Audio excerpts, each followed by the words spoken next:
करण ने बड़े मौके पर विवियन को दिया धोखा, रजत के हाथ में दिलवा दी पावर। वो तो शुक्र है कि बिग बॉस में थोड़ा सा एक एंगल अलग आ गया और अब ऐसा हो सकता है कि पूरे घर पर कब्जा रजत दलाल का होगा। भाई करण और विवियन बहुत पुराने दोस्त हैं और विवियन खुद कहते थे कि करण को मैं तब से जानता हूं जब से ये समझ लो इंडस्ट्री में आया हूं मैं करीब करीब। अब सिद्धार्थ शुक्ला को दो पुराने दोस्त थे वो, और ऐसे ही करणवीर को पुराना दोस्त मानते हैं और घर के अंदर दोनों की केमिस्ट्री भी अच्छी चल रही थी, दोनों की दोस्ती भी अच्छी चल रही थी, दोनों एक दूसरे को समझा बुझा भी रहे थे, दोनों एक दूसरे के गेम को सपोर्ट भी कर रहे थे। लेकिन जब सबसे ज्यादा जरूरत विवियन को करण की पड़ी तो वहां पर करण गेम कर गए, वहां पर करण अपना मोहरा अपना दाव रजत दलाल पर लगा गए। लेकिन मुझे कहीं ना कहीं ऐसा लग रहा है कि यह दाव करण को भी भारी पड़ सकता है, बट उन्होंने देखा कि विवियन थोड़ा सा ऐसा लग रहा है कि पावरफुल हैं, तो उन्होंने ऐसे मौके पर रजत दलाल को पावर दी कि ये अगर पावर में कुछ कांड करेगा तो इसके बाहर होने के चांसेस ज्यादा हैं। ये दिमाग से इतना नहीं सोचता, ये दिल से ज्यादा सोचता है और विवियन बहुत ज्यादा चालाक है। अब भाई ट्रॉफी तो एक ही है ना और एक ही बंदे को मिलनी है, तो ऐसे में करण ने जो दिमाग लगाया कि दोस्ती को घर से बाहर रखिए और यहां पर आप जरा टैक्टिक्स यूज कीजिए कि कौन से खिलाड़ी पर कौन से घोड़े पर दाव लगाना मेरे लिए बेहतर रहेगा।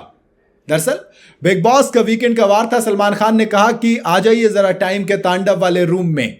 रजत दलाल पहुंचते हैं, कुर्सी पर जाकर बैठते हैं, सिंहासन होता है, कहते हैं कि भैया बताइए आपको क्या लग रहा है कि इस घर में आपको टक्कर कौन दे सकता है। रजत दलाल कहते हैं कि मुझे लगता है अरफीन भाई दे सकते हैं क्योंकि वो सबके लिए थोड़े थोड़े अच्छे हैं।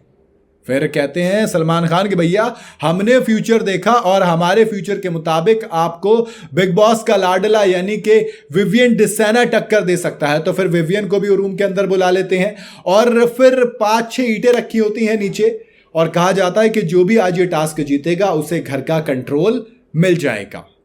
लीडरशिप, पेशेंस, ये तमाम तरीके की क्वालिटीज चेक की जाती हैं, ओपिनियन के लिए पूछा जाता है।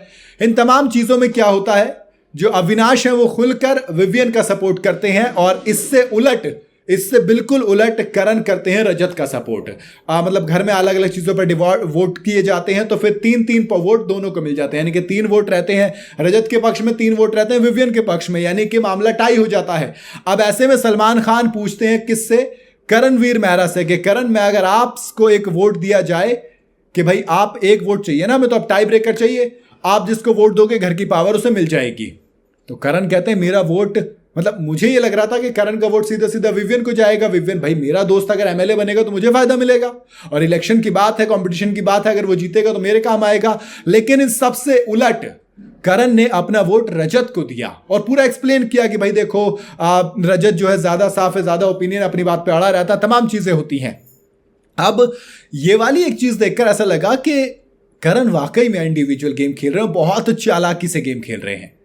बहरहाल इसके बाद अब इलेक्शन में कहानी पहुंची अरफीन वर्सेस रजत की, जो जीतेगा वो टाइम गॉड बनेगा। वहां पर रजत ने 2-3 सवालों के जवाब भी दिए कि भैया मैं फैसले लूंगा तो कड़क होंगे और उनको मानना भी पड़ेगा, तमाम तरीके की चीजें। जो टाइम गॉड बनकर अरफीन पावर को यूज नहीं कर पाए, वो टाइम गॉड बनने के बाद अगर रजत बनते तो दोस्त पावर का इस्तेमाल तो आपको देखने को मिलेगा। आपको क्या लगता है, क्या करणवीर मेहरा ने विवियन को धोखा देकर रजत को सपोर्ट कर कौन सा गेम प्लान आजमाने की कोशिश की? आप अपनी राय कमेंट में जरूर बताइएगा। वीडियो अगर आपको पसंद आई हो तो इसे लाइक और शेयर जरूर करें। जाते जाते चैनल को फॉलो और सब्सक्राइब जरूर करते जाइएगा।